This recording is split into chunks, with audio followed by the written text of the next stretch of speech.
오늘 우리에게 주시는 하나님의 말씀은 신약성경 마태복음 18장 1절에서 14절입니다. 마태복음 18장 1절에서 14절 저와 여러분들이 한 절씩 교독하시고 마지막 14절 합독하겠습니다.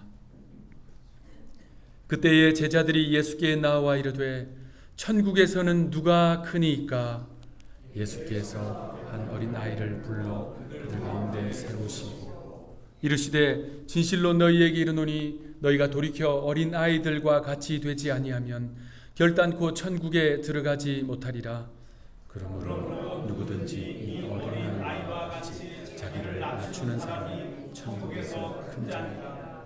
또 누구든지 내 이름으로 이런 어린 아이 하나를 영접하면 곧 나를 영접함이니 누구든지 나를 믿는 이 작은 자 중 하나를 실족하게 하면 차라리 연장의 뿔이 그 목에 달려서 깊은 바다에 빠뜨려지는 것이다.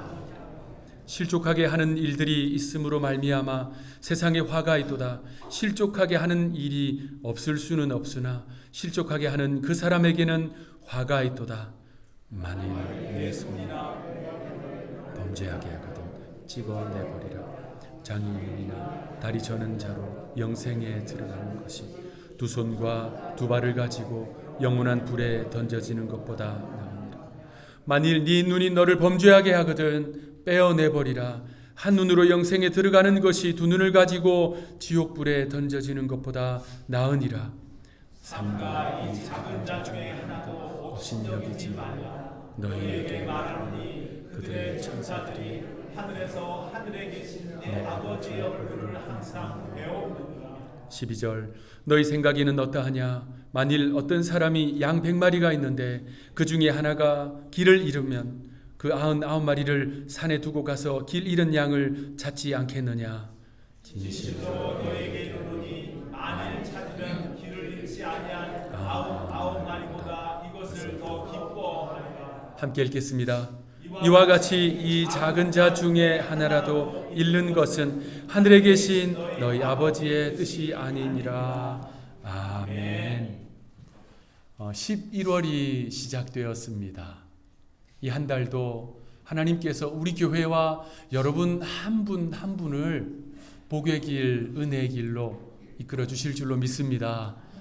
그러한 마음으로 여러분 앞뒤 좌우에 계신 분들 손 꼭 잡아주시면서 이렇게 축복해 주십시오.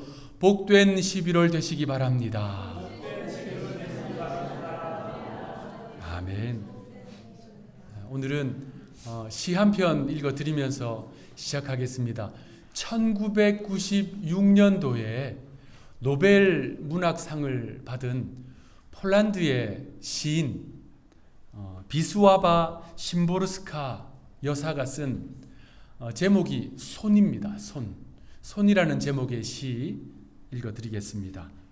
손, 비스와바 심보르스카. 우리의 손가락 5개, 그 각각의 끝에 있는 27개의 뼈, 35개의 근육, 약 2000개의 신경세포들, 나의 투쟁이나 곰돌이푸의 오두막을 지필하기엔 이것만으로 충분하고도 넘친다. 이게 시 전문이에요. 우리 사람의 몸은요 206개의 뼈로 구성되어 있습니다. 그런데 머리끝부터 발끝까지 같은 면적에서 제일 뼈가 많은 곳이 어디일까요? 손입니다. 손은 이 한쪽 손에 뼈가 27개로 구성되어 있어요. 발은 어떨까요? 한 개 작습니다. 26개의 뼈로 이루어졌어요. 손에는 근육이 참 많아요. 작은 세밀한 근육들이 많고요. 그리고 신경세포가 어마어마하게 많습니다. 그 이유는 이 손이 중요한 일들을 많이 하기 때문입니다. 시인은 자신의 시에서 2권의 책을 언급했습니다. 나의 투쟁, 곰돌이푸의 오두막. 2권의 책을 언급했는데요. 나의 투쟁은 2차 세계대전을 일으킨 아돌프 히틀러의 자서전입니다. 1925년에 출간되었어요. 그리고 또 한 권 곰돌이 푸의 오두막은 그 이듬해 1926년도에 출간된 세계적인 동화책 곰돌이 푸의 시리즈입니다. 여러분, 우리 이 손은 손목에 달려있는 신체의 일부분인데 이 손을 어떻게 쓰느냐에 따라 그 결과가 이렇게 판이하게 달라진다는 이야기입니다. 폭력과 억압과 공포와 광기가 가득한 악서를 써내려갈 수도 있고요. 순수한 어린아이들의 그 귀한 마음이 담겨있는 양서를 써내려갈 수도 있다는 것입니다. 뼈도 많고 근육도 많고 신경도 많은 이 손, 앞서 말씀드린 대로 이 손을 어떻게 쓰느냐, 그 결과가 하늘과 땅 차이라는 것이 시인이 이 시를 통해서 말하고자 하는 내용입니다.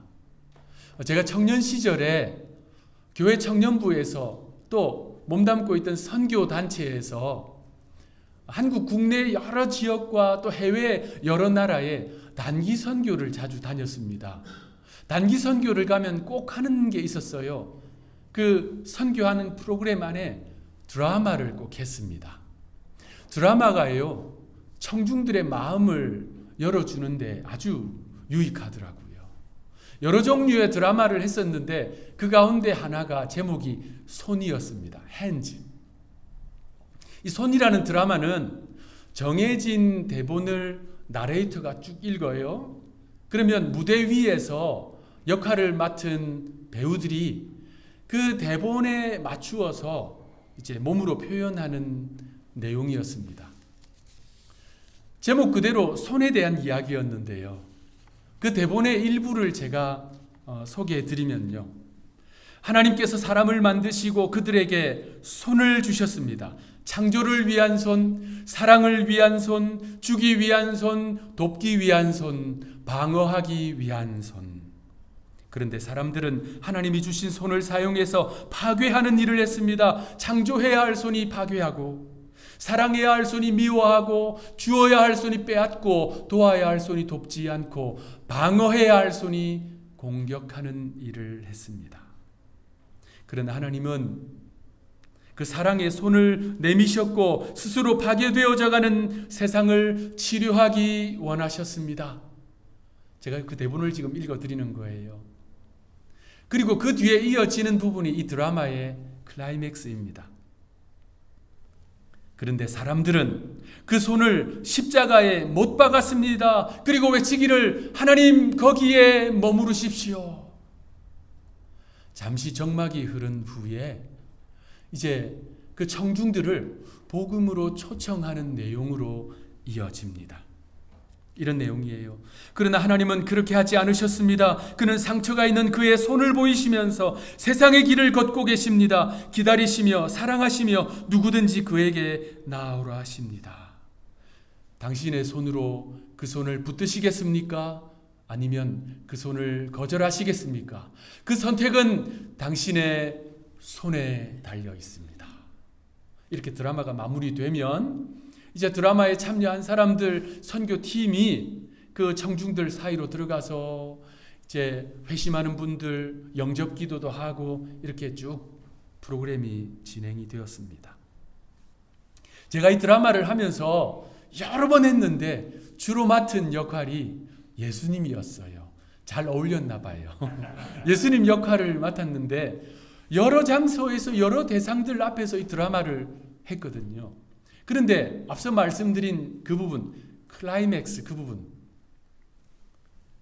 예수님의 이제 손을 잡고 이 대상들이 이제 행동을 하는데 그 손을 못 박았습니다라고 하는 그 부분이 있어요. 그러면 예수님 역할을 맡고 있는 이제 사람의 손을 두 사람이 와서 양쪽 손을 이렇게 끌고 가요. 그리고 못 박았습니다.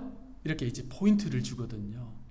그런데 청중이 수십 명에서 어떤 경우에는 수백 명도 있었습니다. 그러면 이제 이 등장 역할을 맡은 사람들은 아무 말도 안 하고 무언극으로 하거든요. 유일하게 그들에게 소리가 들릴 수 있는 부분이 십자가에 못 박는 순간이었어요. 그래서 손을 끌고 가서 못 박았습니다 할 때 아주 큰 소리가 나게 때려요. 회중에게 유일하게 이 소리가 마음에 심길 수 있도록 예수님의 손을 십자가에, 그리고 그들이 예수님의 역할을 맡은 사람에게 손가락질하면서 외칩니다. 하나님, 거기에 머무르십시오. 손이 엄청 아팠어요. 얼마나 세게 때리는지 드라마 끝나고 나면 늘 손이 벌겠습니다. 그런데 그 손이 아프면서 동시에 예수님의 마음을 느낄 수가 있겠더라고요. 예수님의 마음. 전도하러 갔는데, 선교하러 갔는데 오히려 더 은혜를 받는 시간이었습니다. 하나님께서 친히 그 손으로 사람을 창조하시면서 우리에게 손을 주셨습니다. 뭐 하라고요? 창조하라고, 사랑하라고, 도우라고, 나누라고, 위험과 어려움 속에서 방어하고 보호해 주라고. 그런데 파괴하고 빼앗고 미워하고 깨뜨리고 보호하지 않고 오히려 공격하는 일을 하는데 이 손을 쓰고 있다는 것이 문제이지요. 앞서 읽어드린 그 시인의 표현대로 이 손으로 나의 투쟁을 써내려가기에도 충분하고요. 곰돌이 푸의 오두막을 써내려가기에도 충분합니다. 무슨 이야기입니까? 선을 행하기에도 이 손은 충분하고요. 반대로 악을 행하기에도 이 손은 충분합니다. 무엇을 행할지는 그 손을 가진 우리의 선택입니다. 바라고 기도하기는 우리가 이 땅을 살아가는 동안 우리의 생명이 다할 때까지 우리의 이 손은 예배하는 손, 찬양하는 손, 기도하는 손, 돕고 섬기고 봉사하는 손, 주고 나누고 베푸는 손, 그러한 복된 손이 되어야 할 줄로 믿습니다. 하나님은 그러한 손을 찾으세요. 그러한 손을 귀하게 여기십니다. 그러한 측면에서 한 번 더 여러분 앞뒤 좌우에 계신 분들, 가능한 많은 분들 여러분의 손으로 손 꼭 잡아주시면서 이렇게 축복해 주십시오. 복된 손 되시기 바랍니다.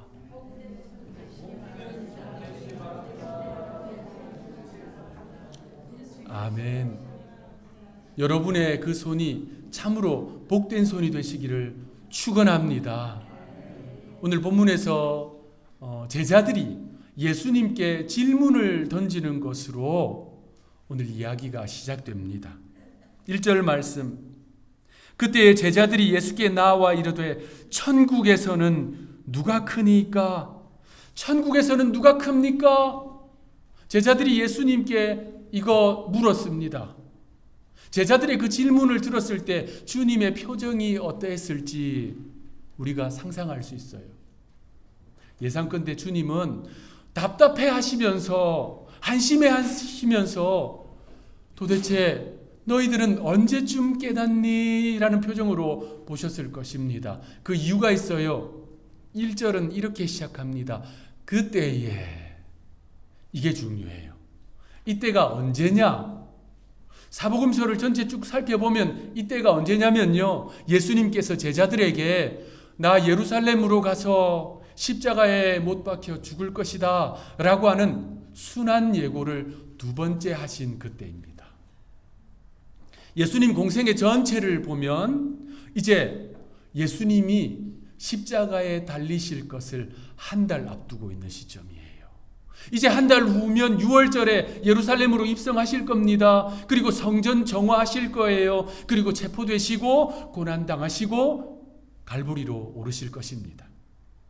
자, 그렇게 한 달 남았던 그때, 두 번째 순환 예고를 하신 그때, 그 중요한 때 제자들이 주님께 묻습니다. 천국에서 큰 사람이 누구입니까? 우리 한글 성경은 이렇게 번역되었는데 헬라어 원문을 직역하면 이겁니다. 누가 왕국에서 위대한 자입니까? 이거예요. 직역하면 바로 이겁니다. 우리는 천국이라고 되어 있는데 헬라어 원문은 바실레이아라고 되어 있습니다. 바실레이아는 하나님의 나라인 동시에 지상의 왕국이라는 뜻도 있어요. 그러니까 제자들은 지금 예수님 앞에서 그 나라에서 제일 위대한 존재가 누구입니까? 묻고 있어요. 제자들의 이 물음의 의미는 저와 여러분들 믿음의 사람들이 이 땅에 생을 다하고 입성하게 될 천성에서 누가 큽니까? 이거 묻는 거 아닙니다. 제자들의 이 물음의 의미는 이제 메시아로 오신 당신, 랍비이신 당신이 세우실 새로운 지상의 나라, 저 로마 물리치고 다윗의 그 빛난 왕국을 세우실 것인데 그 나라에서 누가 제일 큽니까? 누가 제일 위대합니까? 누가 제일 높습니까? 그거 묻고 있는 거예요. 언제요? 그때에 나 십자가에 달릴 거야 라고 두 번째 말씀하신 그때 십자가 한 달 앞두고 있는 예수님 앞에 이거 지금 물어보고 있습니다. 복음서를 살펴보면 오늘 본문 이전 이후에도 제자들은 서로 지속적으로 이거 가지고 말다툼이에요. 누가 제일 높니? 누가 제일 위대하니? 누가 제일 크니? 특히 이 본문에 직전에 어떤 일이 있었어요? 예수님이 베드로, 야고보, 요한 세 제자 따로 데리시고 높은 산에 올라가셨잖아요. 그리고 이 세 제자는 그곳에서 실로 어마어마한 영적 경험을 한 겁니다. 예수님의 모습이 해같이 빛나고 구약의 위대한 인물 모세와 엘리야를 만났고 무엇보다도 하늘로부터 들려오는 우레와 같은 선명한 하나님의 음성을 들었습니다. 아무나 할 수 있는 영적 경험이 아니에요. 그리고 예수님이 이 세 제자를 데리고 내려왔어요. 이 세 제자 베드로, 야고보, 요한이 점잖게 있었으면 좋겠는데 그렇게 했을까요? 나 있잖아. 너무 놀랬다. 너 그런 경험 안 해봤지? 너 그런 체험 안 해봤지? 그런 거 안 해봤으면 말을 마. 그거 아직 못 해봤으면 한참 밑이야. 아직 한참 아래야. 늘 요 입이 문제입니다. 요 입. 영적 교만. 하나님께서 교만하라고 그들에게 주신 그 체험이 아니었지요. 하나님께서 이 자랑 늘어놓으라고 하신 영적인 경험이 아니잖아요. 왜 그들에게 이 어마어마한 영적 경험을 주셨을까요? 하나님의 음성에 그 내용이 나옵니다. 이는 내 사랑하는 아들이요 내 기뻐하는 자니 뭐예요? 너희는 그의 말을 들으라. 그게 목적이었어요. 예수님 말씀 잘 들으라고. 예수님 말씀 잘 깨달으라고. 그 말씀대로 순종하며 살라고. 그래서 영적 체험을 허락해 주신 것이지요. 그런데 그 뜻은 아랑곳하지 않고 자랑한 거예요. 나머지 9 제자들이 볼 때 어떻습니까? 뭔가 이 세 제자는 특별 대우받는 것 같잖아요. 뭔가 이 세 제자가 저 왕국에서 우리보다 높은 자리 차지할 것 같잖아요. 마음에 시기심과 원망이 가득한 것입니다. 그러한 상태에서 물었어요. 주님이 이루실 그 나라에서 저 3명 특별히 높은 자리 차지하는 거 아니지요? 누가 더 높습니까? 누가 더 큽니까? 누가 더 위대합니까? 예수님이 그 이야기를 들으셔서 어떤 표정이셨을까요? 얼마나 한심해 하셨을까요? 얼마나 답답해 하셨을까요? 한 달 후면 골고다로 오르실 예수님이요. 그런데 우문현답이라고 하지요. 우문현답.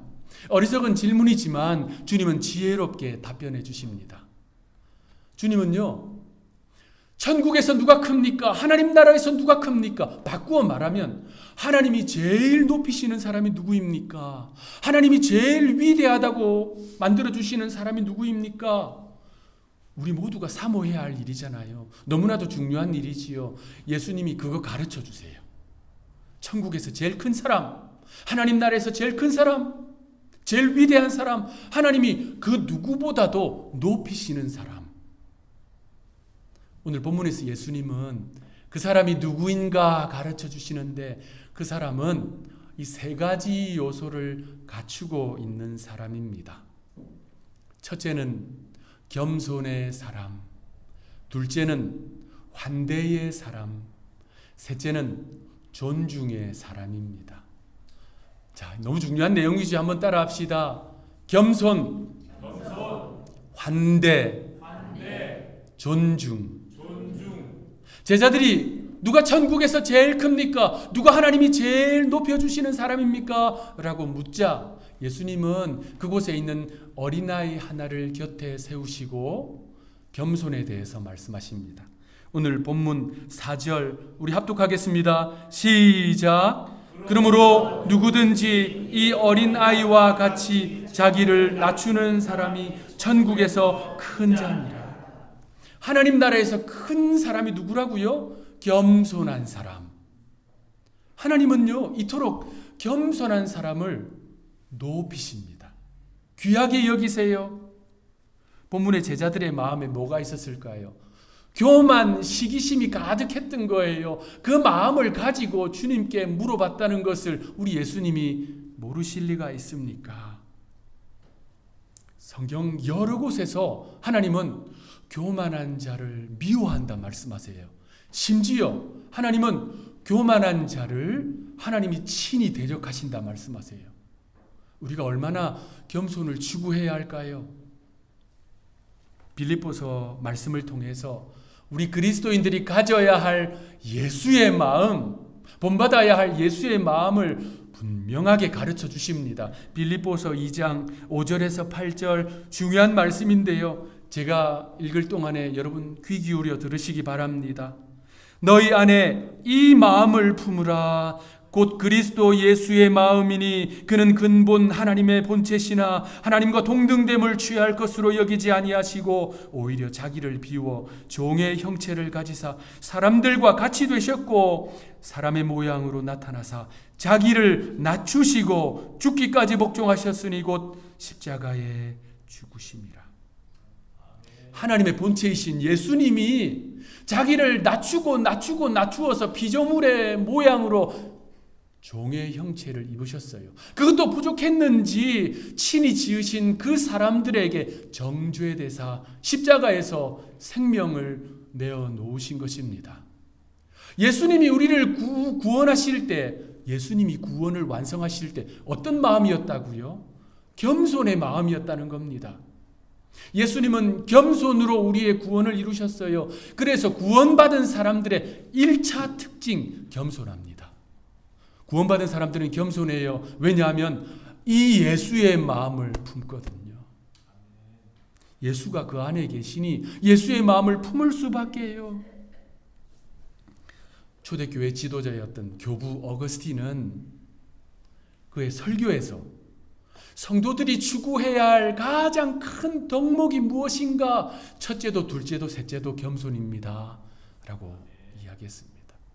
하나님 나라에서 큰 사람, 하나님이 높이시는 사람, 하나님이 너가 최고다 말씀하시는 사람, 어떤 사람이라고요? 겸손의 사람입니다. 예수님 그 말씀하세요. 하나님 나라에서 큰 사람 두 번째, 환대의 사람입니다. 오늘 본문 5절 시작. 또 누구든지 내 이름으로 이런 어린 아이 하나를 영접하면 곧 나를 영접함이니. 환대는 성경 66권 전체의 중심 주제입니다. 하나님은요, 나그네를 자신의 집으로 초청해서 지극히 환대한 아브라함에게 놀라운 복을 허락해 주셨어요. 선지자 엘리야를 환대한 사르밧 과부는 어떻습니까? 선지자 엘리사를 환대한 수넴 여인은 어때요? 하나님은 잊지 않으시고 큰 은총으로 갚으셨습니다. 뿐만 아닙니다. 복음서를 보십시오. 예수님과 제자들을 수시로 초대하고 환대한 마리아와 마르다 가정. 우리 예수님은 그 가정에 죽은 오라비 나사로를 다시 살리시는 기적을 행하셨습니다. 그 나그네, 그 방문자, 그 이웃, 그 성도 그저 계산 없이 사랑을 베풀었는데 하나님이 뭐래요? 그건 나에게 한 것이다 라고 말씀하시는 거예요. 우리 예수님은 그래서 이거 복음서에서 여러 번 말씀하셨습니다. 마태복음 25장 35절 36절 우리 합독하겠습니다. 시작. 내가 줄일 때에 너희가 먹을 것을 주었고 목마를 때에 마시게 하였고 나그네 되었을 때 영접하였고 헐벗었을 때 옷을 입혔고 병들었을 때 돌보았고 옥에 갇혔을 때에 와서 보았느니라. 예수님이 사람들에게 하신 말씀이에요. 내가 배고플 때 너 나에게 먹을 것 줬어. 내가 목마를 때 너 나에게 마실 물 줬어. 내가 나그네 되어서 어디 갈 곳이 없을 때 너 나 초대해 주었지. 내가 헐벗었을 때 넌 나에게 옷을 주었고 아플 때 돌아봐 주었고 갇혀 있을 때 찾아와 방문해 줬지. 그때 그 사람들이 고개를 갸우뚱하면서 주님께 묻습니다. 주님, 제가 그렇게 해드린 적이 없어요. 제가 언제 그랬나요? 예수님께서 이렇게 쐐기를 박으세요.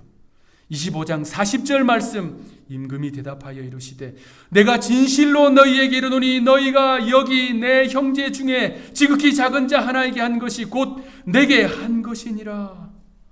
여기 내 형제 중에 지극히 작은 자 하나에게 한 것이, 오늘 본문 이 소자 어린아이에게 한 것이 곧 내게 한 것이니라.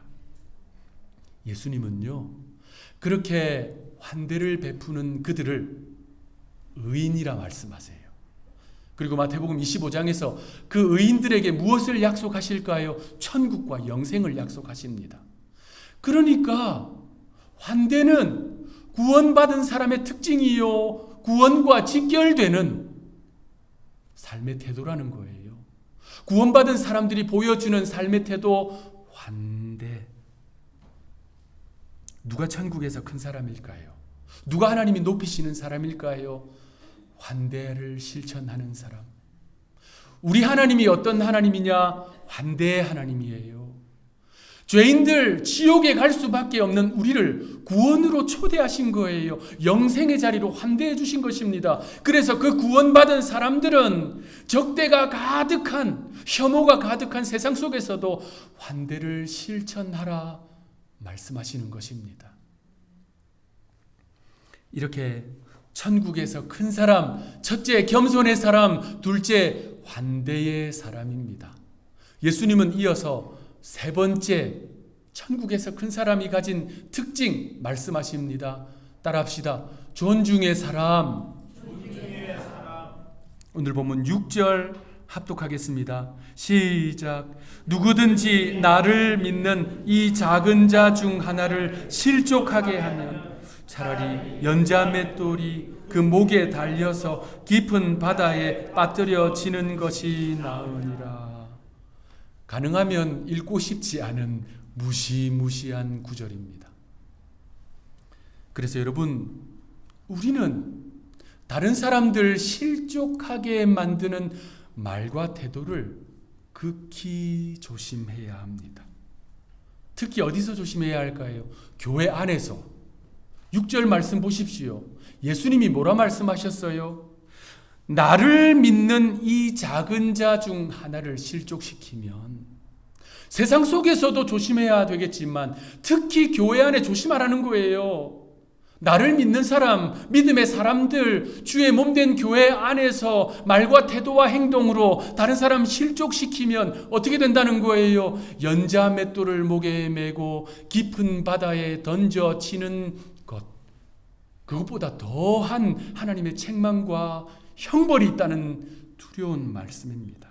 자, 주님, 천국에서 큰 사람이 누구입니까? 라는 제자들의 물음을 들으시고 주님은 누가 큰 사람인지 말씀해 주시는데, 첫째 겸손의 사람, 둘째 환대의 사람은 각각 한 구절로 대답하셨어요. 그런데 이 세 번째, 실족시키지 않는 사람, 이것은 무려 9절에 나누어서 반복해서 강조하십니다.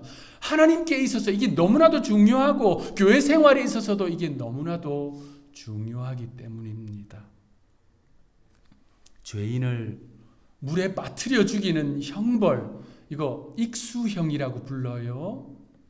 손발을 묶어서 깊은 바다에 빠뜨리는 이 형벌은 동서양에서 오랫동안 있었던, 실행되었던 사형법입니다. 그런데 그냥 빠뜨리는 게 아니라 어떻게 한다고요? 연자 맷돌을 목에 칭칭 묶어서 깊은 바다에 빠뜨린다. 이게 무슨 의미예요? 그 죄인은 다시는 올라올 수 없다는 거예요. 다시는 기회가 없다는 말씀입니다. 그래서 이 말씀은 두렵고 떨리는 말씀이에요. 주님은 다른 성도 실족시키는 사람, 말과 태도와 행동으로 다른 성도 시험 들게 만들고 믿음에서 떠나게 만들고 주의 몸된 교회에서 떠나게 만드는 그러한 실족시키는 사람에 대해서 이렇게 엄중하게 말씀하시는 거예요. 우리 하늘이 교회, 예수님 십자가 보혈로 세우신 이 귀한 교회, 저와 우리 성도들 한 분 한 분은 그렇게 실족시키는 사람이 단 한 명도 없게 되기를 주님의 이름으로 축원합니다. 오히려 반대로 존중하는 사람, 말과 태도와 행동으로 존중해서 어떻게 하면 이 사람이 믿음 생활 더 잘할 수 있을까? 어떻게 하면 이 사람이 교회 안에서 사랑받고 뿌리 잘 내려서 예수 닮을 수 있을까? 우리 그거 고민해야 됩니다. 그것이 바로 존중의 사람입니다. 여러분, 천국에서 큰 사람이 누구일까요? 하나님이 높이시는 사람 누구일까요? 따라하시겠습니다. 겸손은 어린아이 같이, 환대는 예수님 영접함 같이, 존중은 중요해요. 결코 실족시키지 않도록. 우리 이거 구체적으로 실천해서 하나님이 보실 때 존귀한 믿음의 사람들이 되시기를 구주 예수님의 이름으로 축원합니다. 아멘. 기도하겠습니다.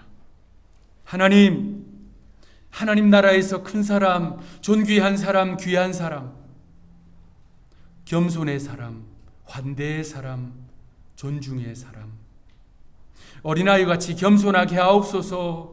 주님을 영접함같이 환대하게 하옵소서.